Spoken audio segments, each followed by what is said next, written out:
beberapa juga kelompok masyarakat ya, saya bilang kelompok penjahat yang juga mengajak masyarakat untuk bagaimana cara menjebol beberapa aplikasi dan selanjutnya tentunya mengajarkan bagaimana untuk tidak bayar. Apakah OJK atau Satgas atau kepolisian? Tentu pertama OJK. OJK yang gagal. Ya Perlu diganti ke OJK-nya? Ya perlu bahas lagi saya dengan Presiden. Perlu dibahas lagi. Halo Pak Prabowo, ini OJK gimana nih? Udah banyak rakyatmu.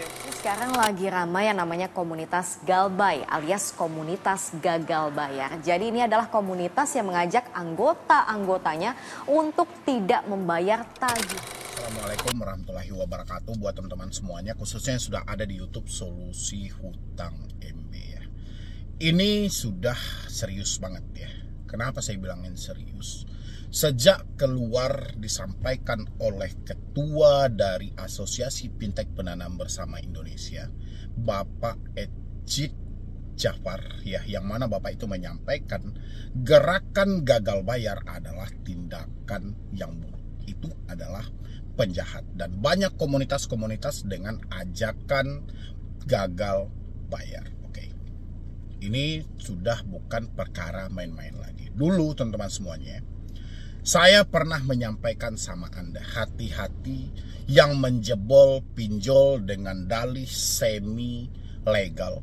Ya, bahkan nggak tanggung-tanggung yang Anda sampaikan di dalam itu, bahasanya dengan sebutan ada kami semi legal, pinjam duit semi legal dan lain sebagainya. Banyak lagi yang Anda sampaikan dengan dalih semi legal. Dari mana Anda mendapatkan informasi semi legal ini? Otomatis Anda ada menonton satu live, entah itu di media sosial TikTok ataupun di Facebook dan lain sebagainya, sehingga kata semi itu digadang-gadangkan ya. Untuk apa kata semi ini mereka bentuk? Untuk mengelabui Anda supaya Anda mau diajak untuk meminjam kembali ya. Dan di beberapa video saya juga sempat menyampaikan sama Anda, hati-hati Anda yang sudah meminjam di Kredivo, di Akulaku, di Shopee. Apalagi Anda yang belum telat bayar. Kenapa seperti itu? Karena 3 pinjol ini, ya, ini adalah aplikasi yang besar. Mereka bergerak di pay later. Ini yang paling banyak. Sehingga ketika Anda sudah berhasil meminjam di Akulaku, di Kredivo, dan di Shopee, Anda belum jatuh tempo, itu Anda sangat mudah untuk melakukan peminjaman di pinjol manapun. Ini yang dimanfaatkan oleh si perampok online. Saya lebih menyebutnya perampok online, bukan sebutan lagi joki-joki pinjol dan segala macam. Enggak, saya lebih menyebutnya perampok online. Karena sejak awal Anda dalam keadaan sadar melakukan itu untuk tidak dibayar kembali dan Anda men-setting dengan data kontak fake. Ya. Saya juga sudah jelaskan, kontak fake yang Anda maksud adalah ketika ada 2 orang yang menggunakan jasa mereka, ini kontak Anda saling mereka barter. Kontak si A dikasihkan ke si B, kontak si B dikasihkan ke si A. Tapi ingat, Anda menggunakan data Anda sendiri, menggunakan handphone Anda sendiri. Apapun dalihnya nanti, kalau Anda dibenturkan dengan satu kasus, mereka bisanya cuma lepas tangan. Ya, sekarang Asosiasi Fintech Pendanaan Bersama Indonesia mencium bau busuk itu. Ya, dia mungkin sudah mulai tahu, mungkin telat sadar mungkin. Padahal saya sudah sering menyampaikan itu AFPI kalau bisa itu diburu itu. Yang menyampaikan dengan dalih semi legal. Ya, itu banyak korbannya, bukan sedikit korbannya, banyak. Bahkan yang mereka katakan mau mengambil 3 aplikasi, ternyata yang dijebol di balik itu ada 5 ataupun 6. Si pemilik data ada yang tahu dan ada yang tidak. Tapi si pemilik data sejak awal sudah sadar bahwa dia meminjam ini bukan untuk lagi membayar. Karena semi katanya. Semi yang mereka maksud ini adalah tidak ada DC lapangan dan aman untuk digalbay dan segala macam. Oke, ini adalah tindakan yang serius. Makanya saya bilangin sama teman-teman semuanya, ketika Anda masuk ke grup saya dalam berdiskusi, ketika Anda mengalami galbay pinjol karena ajakan dari joki-joki tadi atau perampok-perampok online tadi, saya akan sisihkan Anda dalam hal itu. Ya, karena yang kita butuhkan adalah mereka yang benar-benar tanpa ajakan dari orang lain, benar-benar karena fakta hidup, daripada mereka gali lubang tutup lubang, kita edukasi. Ya, tapi kalau memang Anda kena gara-gara joki, itu sudah berapa banyak yang kita sisihkan dalam hal itu. Oke. Sebelum saya panjang lebar dalam hal ini teman-teman semuanya, saya tetap akan memberikan tanggapan seperti apapun yang disampaikan oleh Ketua Asosiasi Fintech Pendanaan Bersama Indonesia. Kita akan memutarkan 2 video, dan habis itu video tentang wawancara yang diadakan oleh Bapak Hotman Paris, ya, mungkin dalam tukar pendapat, hot room dan segala macam, yang mana di sana diundang anggota DPR RI, ya, dan juga ada pengamat dan lain sebagainya di dalam hal itu. Nanti sama-sama kita memberikan tanggapan, saya memberikan masukan juga buat teman-teman semuanya. Silahkan kita dengar ini dulu. Tahukah Anda saat ini sedang ada gerakan ajakan tidak membayar hutang pinjaman online oleh sejumlah orang. Gerakan tidak bayar hutang pinjol ini kemudian menjadi ajakan yang sudah mengarah ke tindak kriminal. Nah, daripada ikut gerakan tidak bayar pinjol yang bisa terlibat hukum, alangkah baiknya kita lebih bijak sebelum berisiko terlibat pinjol.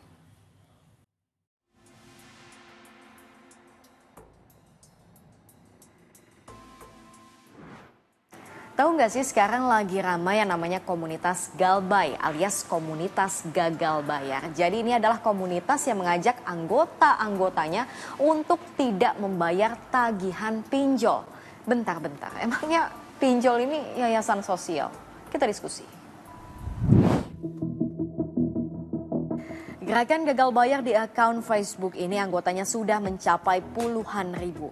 Nah, kalau kita lihat postingannya nih, isinya adalah ajakan untuk menghindari tagihan pinjaman online alias pinjol. Sesama anggota juga saling berbagi tips untuk menghindari pembayaran.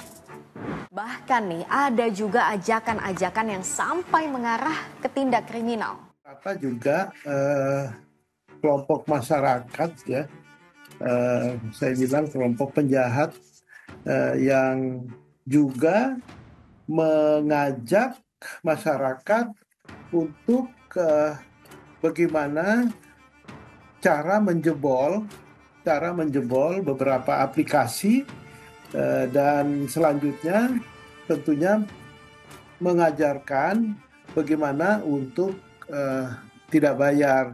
Nah, kita potong sampai di sana dulu ya. Karena Bapak itu menyampaikan adalah ini karena ada penjahatnya gitu loh. Mengajak gitu loh. Sejak awal dia mengajak orang untuk tidak mau bayar. Bahkan dia pakai data orang tersebut dengan sistem bagi hasil dan segala macam. Pertanyaan saya yang cukup simpel aja buat Bapak Asosiasi Fintech Pendanaan Indonesia. Oke, kinerja mereka adalah salah karena mereka mengajak orang lain untuk melakukan tindakan yang seharusnya tidak dilakukan. Dengan mereka mengajak orang lain untuk minjol dan tidak mau bayar lagi. Pertanyaan saya adalah, ada satu orang yang mereka ajak, ya, dalam satu korban mereka tadi yang mereka ajak itu bisa meminjam sampai 5, 6 bahkan 10 aplikasi pinjol. Ya, dan pinjol ini bukan ilegal.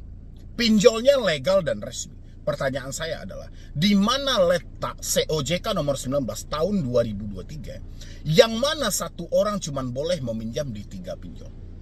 Itu pertanyaan yang pertama. Pertanyaan yang kedua adalah, di mana letaknya fungsi dari fintech data center atau pusat data fintech lending? Ya, saya tidak membenarkan perbuatan yang dilakukan dengan ajakan gerakan gagal bayar dan segala macam. Tapi, ya, saya pengen tanya gitu loh. Karena saya mendapati hal itu dari teman-teman yang curhat sama saya, gara-gara kecerobohan dia menggunakan jasa itu, alhasil hutang yang hanya semula 2 aplikasi itu menjadi 10-15 aplikasi.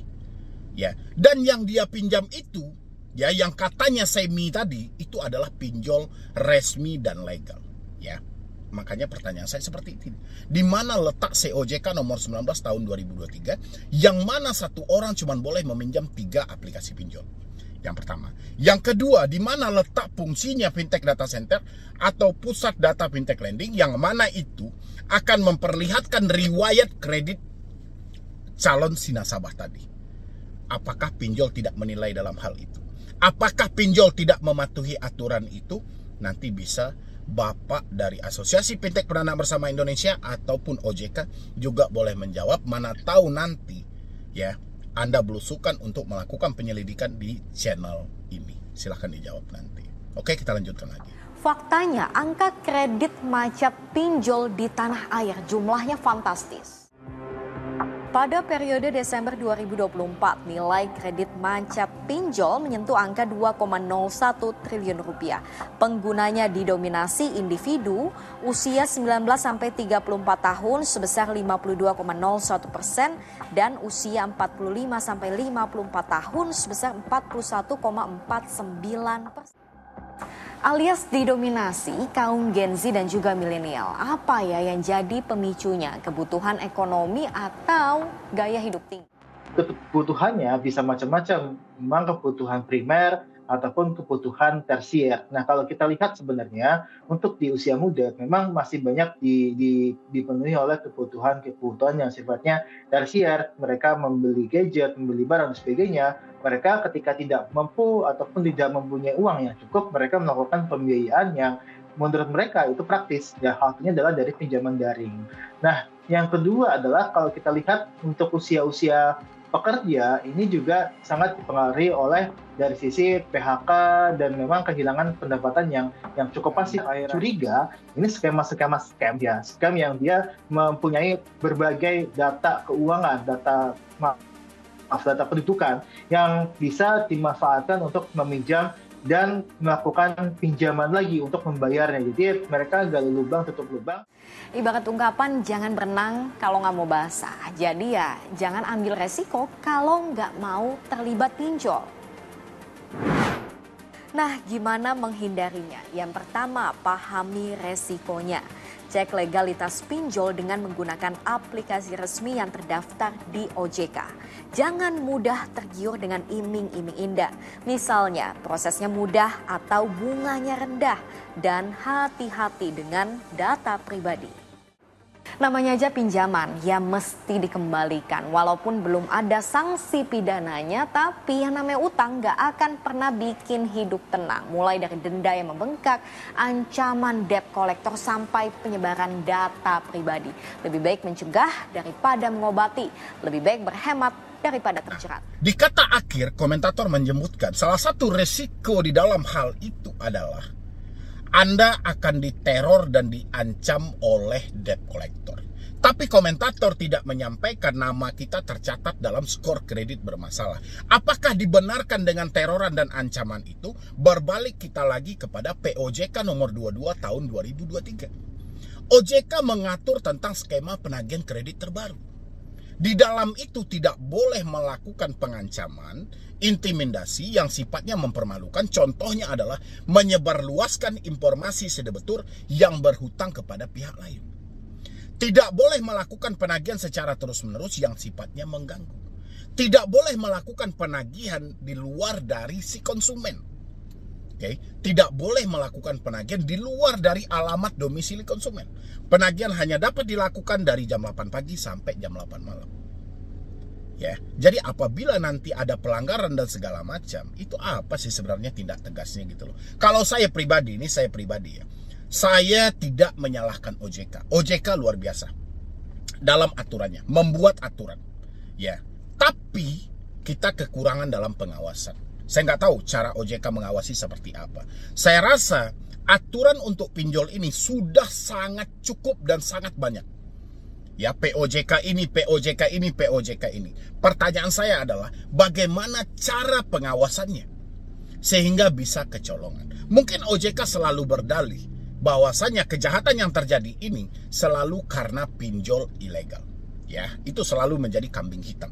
Pinjol ilegal selalu menjadi kambing hitam. Selama ini Satgas Waspada Investasi dulu namanya, sekarang berganti menjadi Satgas Waspada Pasti, melakukan pemblokiran, penutupan. Itu fungsinya apa sih?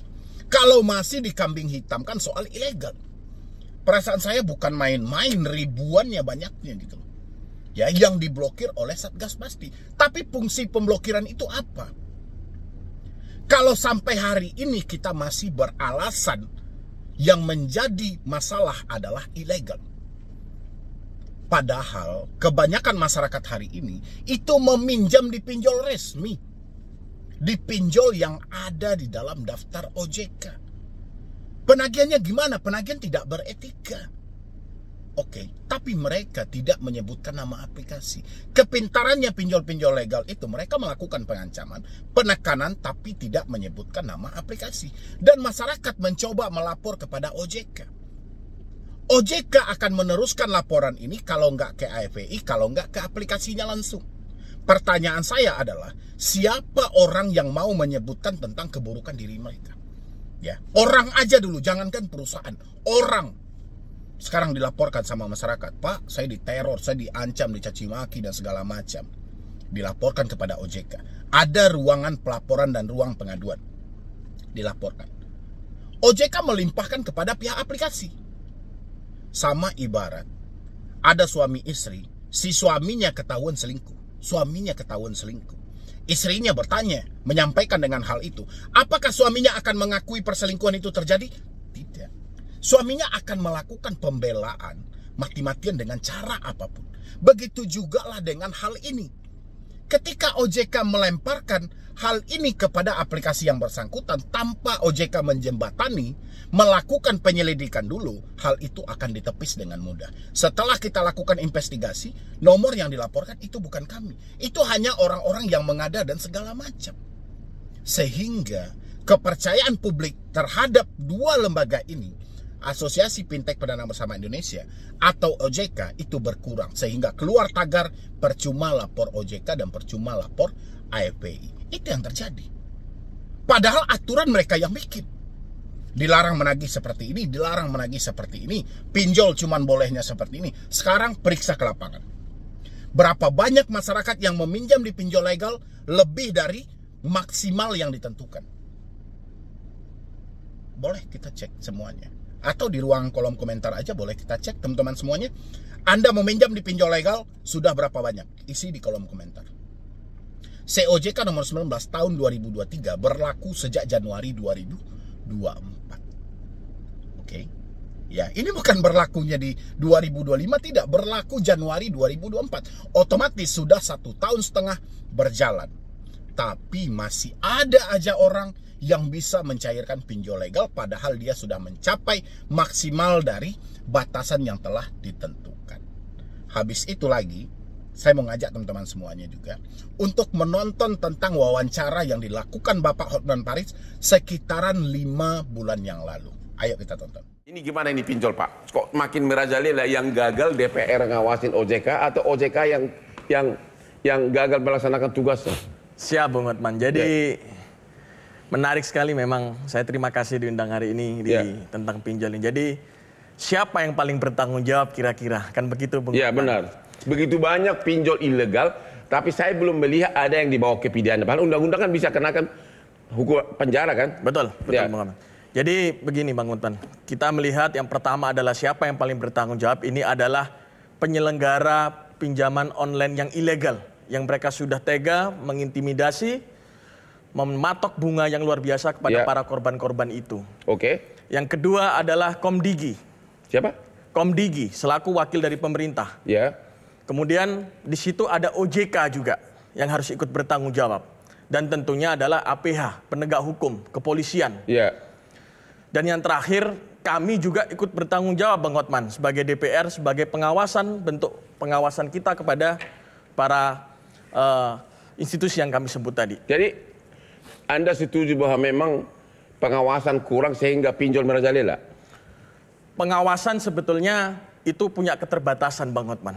Jadi pengawasan itu tetap sudah kita lakukan, tetapi seperti yang Bang Hotman sebut tadi, memang kami setuju, artinya ini belum ada solusi nyata bagaimana pinjol ini bisa membawa sesuatu hal yang baik kepada masyarakat. Kan OJK itu hanya blokir. Betul. Habis itu muncul lagi. Betul. Memang nggak ada cara lain. Kenapa nggak ditindak langsung, dipertontonkan di sidang gitu, di sidang pidana? Jadi begini, Bang Hotman, kami juga kemarin mungkin 2 minggu lalu kami di Gresik, Jawa Timur, kami melakukan sosialisasi dengan OJK. Ya. Kami lihat saat OJK ini berpaparan kepada masyarakat, banyak sekali masyarakat yang bercerita. Tapi OJK saya nilai, saya ngomong marah sama dia. OJK, Anda tidak bisa hanya terus-terusan berbicara tentang, oh kami buka call center. Ya. Bapak bisa adukan ke kantor kami. Bapak bisa hubungi 081 157 Ya. 155. Nah, kami sampai hafal ini Bang. Ya, benar. Saya ngomong sama mereka. Ya. Masyarakat ini tidak butuh hanya lapor dan ditampung. Ya. Tapi masyarakat ini minta bagaimana solusi nyata. Ya. Di sana ada Satgas Pasti juga, Bang Hotman, Ya. yang sudah dibentuk. Ada BI di dalamnya, ada kepolisian. Tapi ini tidak ada satu penyelesaian yang cukup kompleks. Artinya hanya mengambang. Jadi boleh nggak Bapak jawab bahwa berarti OJK yang gagal? Pimpinan OJK yang gagal bukan? Saya merasa kalau kita bilang gagal, kita tidak hanya bisa menyalahkan OJK. Atau Bang. tidak mau bekerja? Saya melihat OJK belum maksimal bekerja. Sama Satgasnya? Bersama dengan Satgas. Oke, Pak Agus. Ya. Ini gimana? Membuat masyarakat menderita. OJK tidak maksimum. Satgas tidak maksimum. Banyak orang bunuh diri. Gimana kebijakan publik di Indonesia ini, Pak? Kan suatu hal yang biasa kan. Ya. Bahwa di kita itu tidak pernah ada yang selesai. Tidak pernah ada yang selesai. Hal yang biasa. Ya, kita pandai membuat peraturan tapi tidak pandai menjalankannya. Itulah Indonesia. Menurut Bapak, terutama hal ini siapa yang gagal? Apakah OJK atau Satgas atau kepolisian? Tentu pertama OJK. OJK yang gagal. Ya pengalaman. Perlu diganti nggak OJK-nya? Ya perlu bahas lagi sih dengan Presiden. Perlu dibahas lagi. Kalau Pak Prabowo, ini OJK gimana nih? Udah banyak rakyatmu yang bunuh diri. Yang kedua APH, kan bertanggung jawab. Ya. Kenapa tidak bisa dibagikan? Dia punya kewenangan. Benar nggak bahwa banyak pinjol yang diblokir? Ya. Sementara undang-undang kan mengatakan ada sanksi pidana. Ya, betul. Tapi kita belum pernah melihat ada sidang pidana atas Ada. pinjol ilegal. Saya belum pernah lihat. Belum pernah lihat? Ya itu kan berarti ada persoalan di aparat. Kalau Bung Hotman mau menyapu lantai, sapunya kotor, bersih tidak lantai itu. Itu saja. Jadi kalau kita menyapu sapunya kotor, apapun bentuknya, lantai ini jadi tidak gimana akan nih? Harus dimulai dari yang Bapak lihat sekarang ini akibat pinjol ini sudah seberapa parah? Sudah sangat parah. Kita sudah bicara bertahun-tahun yang lalu. Ya. Saya bilang kan memang ada pinjol yang resmi oleh OJK. Ya. Tadi sudah disampaikan oleh Thorik. Tetapi yang jumlahnya banyak sekali itu yang tidak resmi. Nah dia bisa beroperasi tidak hanya di Indonesia, dia beroperasi ke luar negeri kan. Yang ada kan begitu. Nah tetapi memang untuk mencegah teknologinya, Komdigi. Masalahnya kita itu pakai Google. Kalau kita kayak Cina punya sistem sendiri, kita mudah menghentikannya. Gimana taunya masyarakat mana Nggak bisa. pinjol legal dan ilegal? Kita tidak bisa menyerahkan pada masyarakat untuk memilih karena tidak ada. Nggak dari mana? Gimana caranya ini ilegal atau tidak ilegal? Nah itu tugas OJK. Nggak rakyat pada waktu Iya itu harus bisa tahu, ya? nggak bisa tahu. Ya. Karena itu kan pakai sistem. Makanya itu karena kita sewa pakai Google ya selesai. Kalau kayak Cina dan sebagian Korea itu kan punya engine sendiri. Dia bisa stop semua, nggak masuk. Kalau kita kan jebol dari dulu sudah kita katakan. Walau kita punya hacker sangat canggih di Republik ini, tapi tidak dimanfaatkan dengan baik. Jadi lagi-lagi OJK. Karena dia tugasnya mengawasi kan sistem keuangan. Bukan DPR, kan DPR. Ya, DPR sebagai pengawas dari OJK, eksekutif. Iya, pengawas OJK. Iya. Kenapa? Kalau OJK berubah kan pengawas saya nggak bekerja juga nih. Siap, Bung Hotman. Jadi kami kemarin dengan diskusi terakhir di lapangan memang saya melihat solusi-solusi yang diberikan oleh teman-teman dari OJK atau Satgas Pasti ini bukan solusi yang konkret. Ya. Artinya solusi yang konkret adalah begini, misal kami memberikan satu sudut pandang, Bang Hotman. Bisa nggak kalau kita ini hanya tangkap tutup, ini pasti mereka buka lagi. Kita lihat digital ini sekarang berkembang luar biasa. Benar. Tapi bagaimana kita bisa menghentikan ini melalui proses yang baik? Gimana? Hemat kami. Gimana menurut DPR? Hemat kami, Bang. Jadi kami kebetulan di Komisi 11 menaungi perbankan keuangan. Kita minta perbankan ini untuk melihat mereka harus tahu. Mereka harus bisa menjadikan dirinya sebagai pengganti dari pinjol itu, Bang. Maksudnya? Jadi pinjol ini kan memberikan satu kemudahan. Ketika orang ini mau pinjam duit, itu cukup dengan KTP. Ya. Kalau pinjol saja bisa, kenapa bank-bank kita himbara ini tidak bisa? Oh begitu. Ketika nanti itu Himbara kita yang kelola, Iya. bisa bekerja sama dengan fintech atau bank-bank kita ini nanti bisa membuat software digital yang sistem yang sama dengan yang fintech buat, otomatis pengawasan kita akan mudah. Lu sudah tanya belum ke Himbara atau ke Menek BUMN atau ke yang lebih tinggi lagi? Kami Kenapa belum tanya, buat bank? Kami belum tanya, karena kebetulan kami baru dilantik Oktober kemarin, Bang. Baru dilantik Oktober, jadi masih cukup alasan untuk belum salah gua gitu ya. Ya. Siap, Bang. Jadi yang DPR dia memang keadaan makin parah atau tidak akibat pinjol ini? Ini udah makin parah, Bang. Ya. Tapi kalau solusi yang diberikan hanya tadi yang saya bilang, Bang, tangkap, kemudian tutup, kemudian masyarakat tetap bisa ngakses lagi dengan situs-situs baru lagi, aplikasi baru. Ini kapan selesainya? Jadi menurut kami, perbankan ini harus bisa menggantikan posisi daripada Jadi salah satu fintech solusi, sendiri. bank harus bisa menggantikan Keberadaan dari fintech ilegal yang merajalela di mana-mana ini, Bang. Baik itu resmi atau tidak resmi. Ketika perbankan ini hadir, Ya. negara hadir, otomatis satu, kita akan bisa meminimalisir itu, Bang. Kita akan bisa lebih mudah mengontrol itu. Jadi usulan dari DPR agar bank mengambil alih bisnis pinjol. Nah, bagaimana pendapat dari DPR yang Anda dengar? Selalu mereka sampaikan ini masalah ilegal. Mereka servernya ada di luar negeri.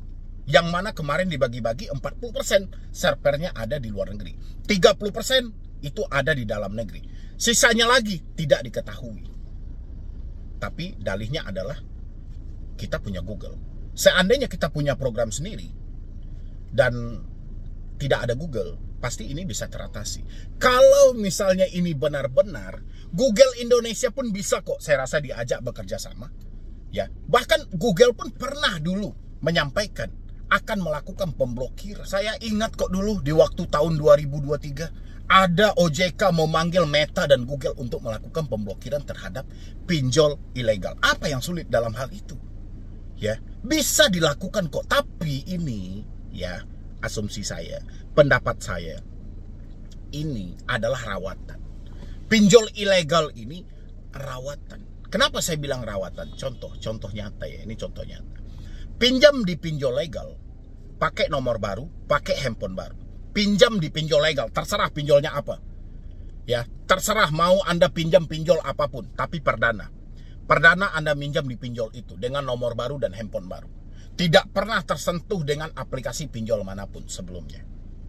Promosi sampah dari pinjol ilegal masuk ke handphone Anda. Pertanyaannya adalah, dari mana pinjol ilegal mendapatkan data tersebut? Sementara yang diajukan oleh masyarakat hanyalah pinjol legal. Silahkan teman-teman semuanya jawab di dalam kolom komentar. Jadi jangan berdalih lagi, ini soal pinjol ilegal. Ya, jangan berdalih lagi gitu loh. Jangan kita korbankan terus ilegal ini. Ilegal sudah jelas kok. Kalau dibilangin Bapak DPR tadi, kita punya Google loh, punya segala. Google bersedia. Dan itu kan sudah coba dilakukannya. Pemblokirannya gitu loh. Ya, bersedia dalam hal itu. Tinggal bagaimana praktek di lapangannya. Makanya bukti yang lebih jelas tadi ya seperti itu. Beli nomor baru, beli handphone baru, download aplikasi pinjol legal. Legal semuanya. Ajukan dana cair atau dana tidak cair, promosi sampah dari pinjol ilegal masuk ke handphone Anda. Pertanyaannya sangat simpel. Dari mana pinjol ilegal mendapatkan data si nasabah tersebut? Jawab di kolom komentar, dan mungkin dari saya cuma itu aja. Buat teman-teman semuanya, lebih hati-hati dan lebih bijaklah buat kedepannya. Sebisa mungkin hindarilah pinjaman online, karena itu bukan solusi yang paling tepat untuk menyelamatkan kebutuhan darurat yang kamu alami hari ini. Jadi sekian dulu dari saya, Medi Broni. Wassalam.